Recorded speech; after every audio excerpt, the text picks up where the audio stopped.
teenager known nationwide for chewing the flesh of one of his victims suffer a full-blown psychotic episode. I'm so sorry, and I never wanted this to happen. When deputies arrived, they discovered Austin Harouff still at the scene, biting the face of one of the victims. Austin Harouff's defense team says that's why he murdered a husband and wife and attacked their neighbor. John Joseph Stevens III and his wife, Michelle Karen Mishcon, were a recently retired couple looking forward to spending the next phase of their lives in peace. In their 20 years of marriage, they often spent warm nights in the garage of their Tequesta, Florida home, watching TV with the door open, welcoming everybody from their neighborhood. It was a place where people could connect and relax after a day of work. That night, the night of August 15th, 2016, was just like many others. Michelle was watching TV, waiting for John to return from walking their dog. However, just hours later, in that safe place, they would meet their end. Jeff Fisher, their neighbor, is getting ready to head to bed when he hears strange noises from outside. Suddenly, he hears a woman scream. With no hesitation, he exits the house, and as he crosses the street, trying to understand where those screams are coming from, he sees someone attacking Michelle. Jeff is horrified but knows he must intervene and help her before it's too late. He runs toward them, ready to confront the man who continues to relentlessly strike Michelle, now lying on the ground. Only once he reaches the driveway does the man realize Jeff's presence, and without stopping, he warns him, "You don't want a part of this." Jeff cannot hesitate. He throws himself at the man, trying to pull him away from Michelle, but he is struck on the side of the head. He manages to bring the man down, but he immediately gets back up as if nothing happened. Jeff is ready to attack the man again, to do anything to stop his murderous rage, but only then does he begin to feel a stabbing pain in his head, and looking at his arm, he realizes he's covered in blood. He wasn't just hit, he was stabbed. The man had stabbed him in the face, neck, and back. Jeff realizes he's in trouble, that he can't do anything in that condition against an armed man. He turned and looked at me and said, "You want no part of this, you want no part of me, one of the two." And then from his right hand, swung. And that his wound could be fatal. However, it can't end here. With the little strength he has left, he rushes into Michelle and John's house, hoping the man will follow him and stop attacking Michelle. Once he reaches the back door, Jeff manages to get back into his own house. Once safe, he immediately calls 911. At the same time, just a few miles away, a woman is calling 911 worried about her son's disappearance. That woman is Mina Harrouff. My son kind of taken off, and I'm concerned about his own safety. It seems like he's a little delusional. You know, he feels immortal and like a superhero. So I don't know what's going on with him. He has no ID on him. The only thing he has on him is a pocket knife switchblade. She can't imagine that her son, Austin Harouff, the happy boy she knew, is the man brutally killing John and Michelle. Austin Harouff was born on December 21st, 1996 in Palm Beach Gardens, Florida. He grew up in a loving family with his father, Wade Harrouff, his mother, Mina Harrouff, and his younger sister, Haley. His family life became complex when his parents divorced when he was just 13 years old, but this sudden change didn't affect him too much. Even if he and his sister stayed with their mother, their father moved into a nearby place to stay close to them, keeping their relationship close. Wade described his son as the kindest and caring kid he's ever seen. Growing up, he always wanted to help people, and he always had a smile on his face. That's why his father used to call him the happy boy. Before the infamous incident, Austin's personal life appeared relatively ordinary. He attended Florida State University, and he embraced the pursuits of a typical college student, balancing academics, social life, and personal interests. However, beneath the surface, there were signs of trouble brewing.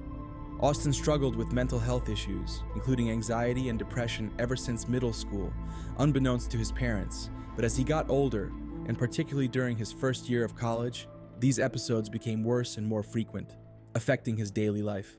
He began drinking heavily to the point of blacking out. In the summer of 2016, though, he stopped drinking because he was concerned about having a fit body, but began using marijuana every day to help his sleep. He eventually stopped using marijuana after he began to get weird feelings. While in college, he used other kinds of drugs, like Vyvanse and Adderall, to help him study, but he decided he didn't want to use them anymore. On Friday, August 12, 2016, just a few days before the attack, he discarded all of his drugs in the presence of his mother. At the time, he was concerned about purity and did not want to use anything that would interfere with his body. His family and friends during the summer of 2016 soon realized that the boy who came back for summer vacation was not the same that had left. Austin had been acting strangely for about a week before the attack. He had been claiming to have superpowers, that he was immortal, and that he was half horse, like a centaur. They believed that his strange behaviors were caused by drugs, and therefore that he would improve now that he had stopped taking them. But simply, that was not the case. Austin himself was aware that something was wrong. On August 10th, he searched on Google schizophrenia and auditory hallucinations when falling asleep.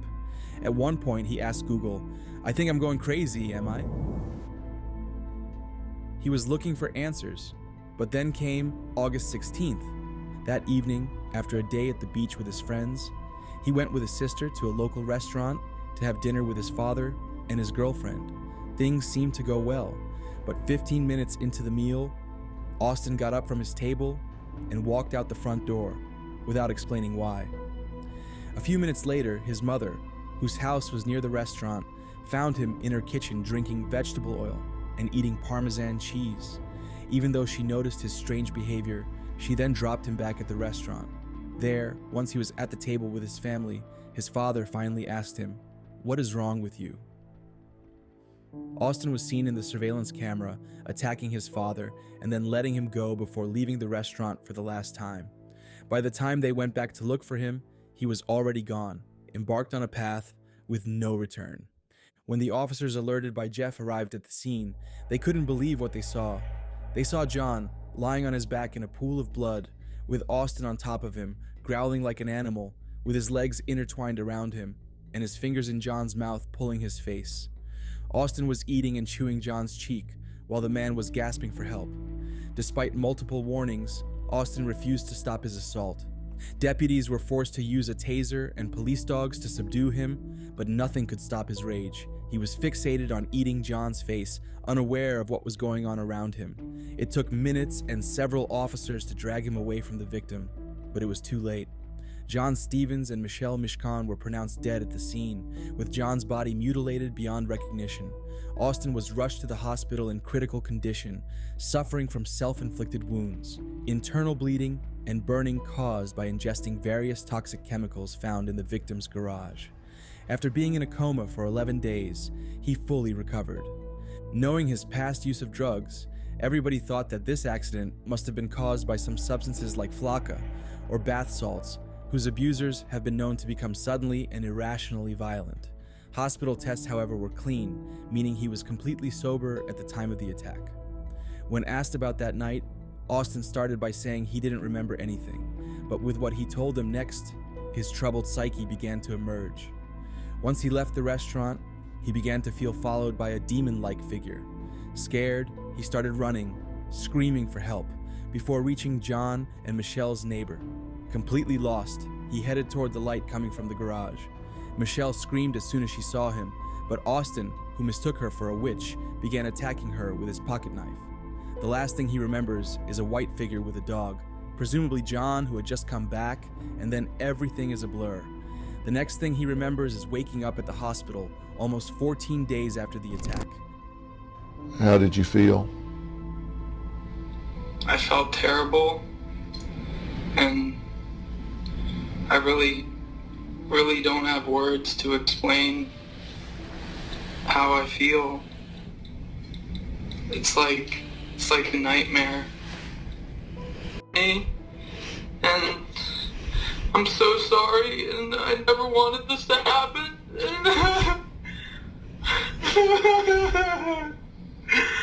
I'm so sorry.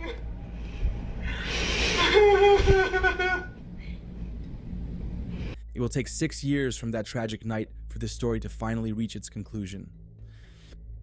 On November 28th, 2022, Florida Judge Sherwood Bauer of the 19th Judicial Circuit found Austin Harouff not guilty by reason of insanity and ordered him to be sent to a mental hospital after the prosecution and the defense reached an agreement to avoid trial. Two mental health experts, one hired by the defense and another by prosecutors, examined Austin and found he suffered an acute psychotic episode at the time of the homicides and lacked the intent necessary to be criminally responsible for his conduct, since he was unable to distinguish right from wrong. I think from the beginning, everybody looked at this as a mental health issue or a drug issue or both. This, however, was not the outcome that Michelle and John's family had hoped for. Several family members of the couple expressed anger at the decision and made victim impact statements directed at Austin and his family. Jody Bruce, Michelle Mishcon's sister, insisted Austin was not insane when he committed the homicides and called the findings of the mental health experts outright lies.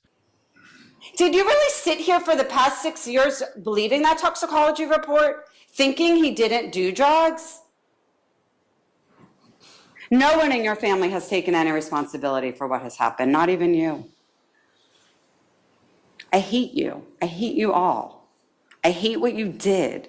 I really think you deserve to die, Austin.